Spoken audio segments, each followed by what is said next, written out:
ٹھیس اور اس کی کڑن آپ کے سینے میں اگر آپ محسوس کرتے ہیں، یقین جانیے آپ کا ایمان مسلم ہے۔ لیکن اگر ملک و ملت کے حالات اور عالم اسلام کے نازک حالات آپ کے ایمان کو نہیں جھنجھوڑتے اور دنیا کے مسلمانوں کے حالات آپ کو پریشان نہیں کرتے، آپ کی آنکھوں سے آنسو بہانے پر آپ کو مجبور نہیں کرتے، تو پھر آپ کو اپنے ایمان کی خیر منانی چاہیے۔ یہ وہ وقت ہے جب ہم میں سے ہر شخص کو اپنی اس ذمہ داری کو ادا کرنے کے لیے پورے عزم اور پورے حوصلے کے ساتھ کھڑے ہونے چاہیے، جس عزم اور جس حوصلے کے ساتھ حضرات صحابہ کرام رضوان اللہ علیہم اجمعین کھڑے ہوئے تھے۔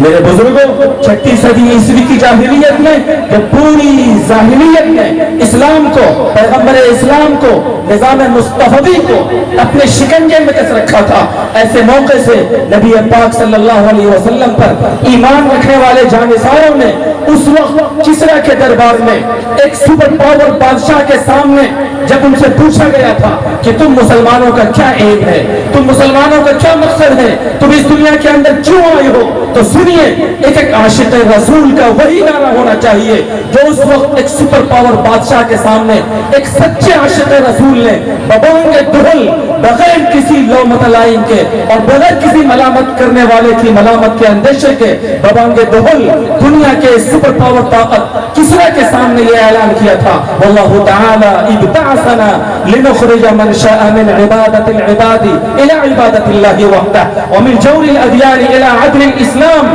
ومن ضیق الدنیا الى سعتها۔ اے دنیا کے سپر پاور بادشاہ کسرا، سنو، ہم تم سے ڈرنے والے نہیں ہیں، ہم محمد رسول اللہ کے عاشق ہیں اور ہم اس دنیا کے اندر بھیجے گئے ہیں۔ ہمارا ایک بڑا کام ہے اور ہمارا ایک بڑا مشن ہے، ہمارے سامنے ایک بڑا ایم ہے اور ایک بڑا ہدف اور مقصد ہے، وہ یہ ہے کہ اللہ نے محمد رسول اللہ صلی اللہ علیہ وسلم کو اور ان کے واسطے سے ہم مسلمانوں کو اس دنیا کے اندر اس لیے بھیجا ہے تاکہ ہم پوری دنیا کے سارے انسانوں کو دنیا والوں کی عبادت و بندگی سے نکال کر ایک اللہ کی عبادت و بندگی کی طرف لائیں اور دنیا کے تمام باطل نظام کے ظلم و جور سے نکال کر اسلام کے عدل و انصاف کے پیغام کے تحت لائیں اور دنیا والوں کو دنیا کی تنگی سے نکال کر دنیا کی وسعت کی طرف لائیں۔ لوگوں، جس شریعت پر آپ کا ایمان ہے، آپ کا ایمان اور آپ کا یقین آپ کو یہ بتاتا ہے کہ اگر دنیا کے اندر اسلام عام ہو جائے، اگر لوگ اسلامی تعلیمات کو